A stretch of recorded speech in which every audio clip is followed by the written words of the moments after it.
ఒకవైపున డీల్ కుదిరింది, రాజీ జరిగింది. సోనియా అమ్మ మాట నిలబెట్టుకుంది. ఇక మిగిలింది విలీనమే తరువాయి అయిపోయింది. ఇప్పుడు కాంగ్రెస్ పాలన మొదలై 15 నెలలు దాటింది. 15 నెలలు దాటింది. ఒక్కొక్క సంఘటన, ఒక్కొక్క కుట్ర, ఒక్కొక్క కుతంత్రం, ఒక్కొక్క కుంభకోణం బయటకు వస్తూ ఆ పరణ విచారణ సంఘాలు అడుగులు ముందుకేస్తూ ఉంటే అక్కడి నుంచి ఏం చేయాలి అన్నటువంటి ఒక వ్యవహారంలో భాగంగానే డీల్ కుదిరింది, రాజీ జరిగింది. జూన్ 2 తర్వాత కానీ డిసెంబర్ 9 తర్వాత కానీ, నేను డేట్లు కూడా ప్రస్తావిస్తున్నా, ఖచ్చితంగా విలీనం తథ్యం, ఖచ్చితంగా ముఖ్యమంత్రి మారటం తథ్యం. ఇది జరగబోయేటువంటి ఒక అంశం. దీనికి ఇప్పటికే ఈ యొక్క అంశంలో భాగంగా కవితకి కావాల్సిన న్యాయ సలహా అందిస్తున్నటువంటి అతిపెద్ద కాంగ్రెస్ పార్టీ అడ్వకేటుని ఏ రకంగా వీరు చట్టసభలో కూర్చోబెట్టారో కూడా మనం చూసాం. ఆ తర్వాత ఆ క్రమంలోనే విచారణ కమిటీలు మందగోడిగా ఎలా సాగుతున్నాయో కూడా మనం చూస్తూ వచ్చాం.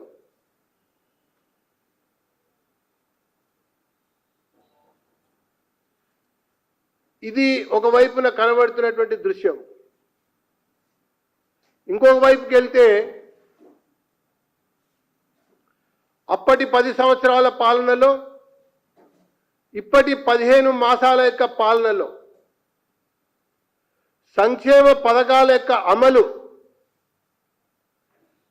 ఏ గ్రామ పంచాయతీలో కానీ, నగరంలో కానీ, జిల్లాలో కానీ గ్రామ సభల యొక్క ఆధారంగా ఎంపిక జరగకపోవటం వల్ల చిట్ట చివరి పేదవాడికి, నిజమైనటువంటి అర్హులకి, బీదలకి చెందకుండా చేరకుండా వీరి రాజకీయ నిర్ణయాల వల్ల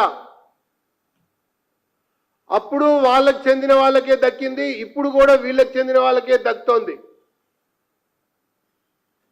ఉదాహరణకి ఈ మధ్య ఇందిరమ్మ ఇళ్లకు సంబంధించినటువంటి వ్యవహారం ఒకటి బయటకు వచ్చింది. ఆ ఊర్లో అతి పేద కుటుంబం అదే, దళిత కుటుంబం కూడా అదే, వికలాంగుల కుటుంబం కూడా అదే. కానీ వాళ్ళకి ఇందిరమ్మ ఇల్లు రాలా. కారణం వాళ్ళకి రాజకీయ నేపథ్యం లేదు కాబట్టి. ఖచ్చితంగా అప్పుడు ఇప్పుడు ఈ సంక్షేమ పథకాల యొక్క లబ్ధిదారుల యొక్క ఎంపిక విషయంలో ముమ్మాటికి న్యాయ విచారణ జరిగి తీరాలని చెప్పని భారతీయ జనతా పార్టీ డిమాండ్ చేస్తూ ఉంది. ప్రతి ఒక్క సంక్షేమ పథకం యొక్క రూపకల్పనలో, నిర్మాణంలో కేంద్ర నిధులున్నాయి, రాష్ట్ర నిధులున్నాయి. కాబట్టే ఈ యొక్క డిమాండ్ మేము ప్రత్యేకంగా కోరుతా ఉన్నాం. ఇక పోతే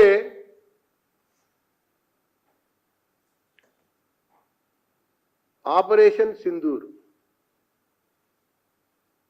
విజయవంతమైంది. అనుకున్న లక్ష్యాన్ని అతి తక్కువ సమయంలో సాధించడంతో పాటు ప్రపంచ దేశాల్లో పాకిస్తాన్ని మరొకసారి ఏకాకిని చేసినటువంటి చరిత్ర భారత ప్రధాని నరేంద్ర మోడీ గారు. దాంతోపాటు ఈ ఆపరేషన్ సింధూర్ ఆగలేదు.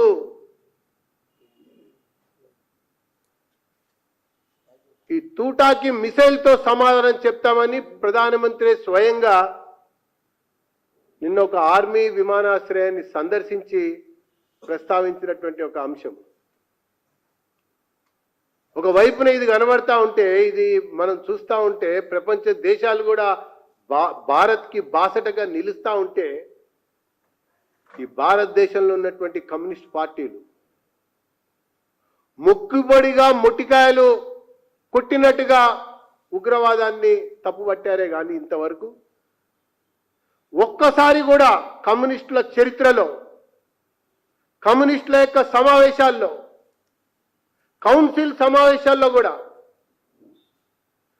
ఉగ్రవాదాన్ని అణిచివేయాలని కానీ, ఆ ఉగ్రవాదాన్ని పెంచి పోషిస్తూ ప్రేరేపిస్తున్నటువంటి దేశాల పట్ల కఠినంగా వ్యవహరించాలని కానీ ఒక్కసారి కూడా తీర్మానం చేసినటువంటి పాపాన పోలేదన్నటువంటి కమ్యూనిస్టుల యొక్క అసలు విషయాన్ని నేను బయట పెడతా ఉన్నా. సామాజిక మాధ్యమాల్లో రకరకాలుగా మాట్లాడుతున్నారు. మొదటి నుంచి కూడా దౌత్యపరంగా బంధించాలని చెప్పి అడుగుతూ వచ్చారు. పహల్గామ్కి కారకుల్ని అణిచివేయాలని కానీ, మట్టు పెట్టాలని కానీ, శిక్షించాలని కానీ ఒక్క కమ్యూనిస్టు నాయకుడు కూడా ఈ దేశంలో మాట్లాడాల. ఖండించడం వేరు, సంఘటనని ఖండించడం వేరు, నామమాత్రంగా ఖండించడం వేరు. కంటి తుడుపు చర్య అంటారు చూసారా, ఆ నామమాత్రంగా ఖండించడం వేరు. కానీ అంతరాల్లో నుంచి, హృదయాల్లో నుంచి, తీర్మానం నుంచి, పార్టీ పరంగా ఏనాడు కూడా కమ్యూనిస్ట్ పార్టీలు మాట్లాడినటువంటి దాఖలాలు లేవని చెప్పి నేను ఈ సందర్భంగా పేర్కొంటా ఉన్నా. వీళ్ళని బెంగాల్లో బాజా బజాయించిన, త్రిపురలో వీళ్ళ తిక్క అణిచివేసిన, కేరళలో వీళ్ళని ఖతం చేసిన, కమ్యూనిస్టులకి ఈ దేశంలో కాలం చెల్లింది అని చెప్పని అనేక సందర్భాల్లో పౌరులు తీర్పిచ్చిన ఇంకా వీళ్ళకి బుద్ధి మారలేదు, అంతర్జాతీయ వాదమే మా విధానం అన్నట్టుగా రష్యాకి దాసోహం అనటం, చైనాకి బాసటగా ఉండటం, వియత్నాం కోసం జెండా ఎత్తటం, ఈ చేసే చర్యలు మానుకోవాలని చెప్పని నేను చెప్తా ఉన్నా. అంతేకాదు, అసలు రాజకీయ పార్టీ తను పెరగాలని కోరుకోవాలి, తన పార్టీ విస్తరించాలని చెప్పని భావించాలి, తను నాయకత్వం వహించాలని చెప్పని ప్రజల ముందుకు రావాలి. అసలు ఈ కమ్యూనిస్టుల ఆలోచన అలా లేనే లేదే. ఎంతసేపు బీజేపీని అనాలి, బీజేపీని బూచి చూపించాలి, బీజేపీని ఓడగొట్టాలని అనుకోవటం. వీళ్ళు ఎన్నిసార్లు ఆ రకంగా తీర్మానాలు చేసి, నిర్ణయాలు చేసి, అందరూ కూడగట్టి ముందుకొచ్చినా బంగాళాఖాతంలో కలిపింది కమ్యూనిస్టులనే భారతదేశ ప్రజానికం అని చెప్పని నేను తెలియజేస్తున్నా.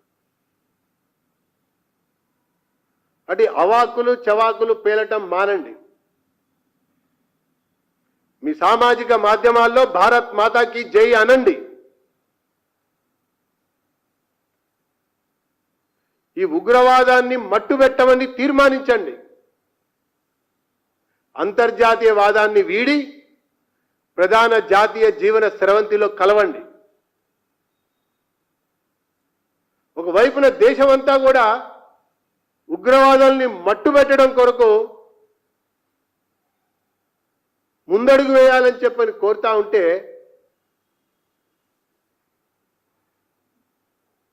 సమాజంలో హత్యే మార్గం, హత్యల ద్వారానే సమాజం ఏర్పడుతుంది అని భావించేటువంటి వ్యక్తుల కొరకు ప్రతిరోజు మాట్లాడటం వీళ్ళకి పరిపాటి అయిపోయింది.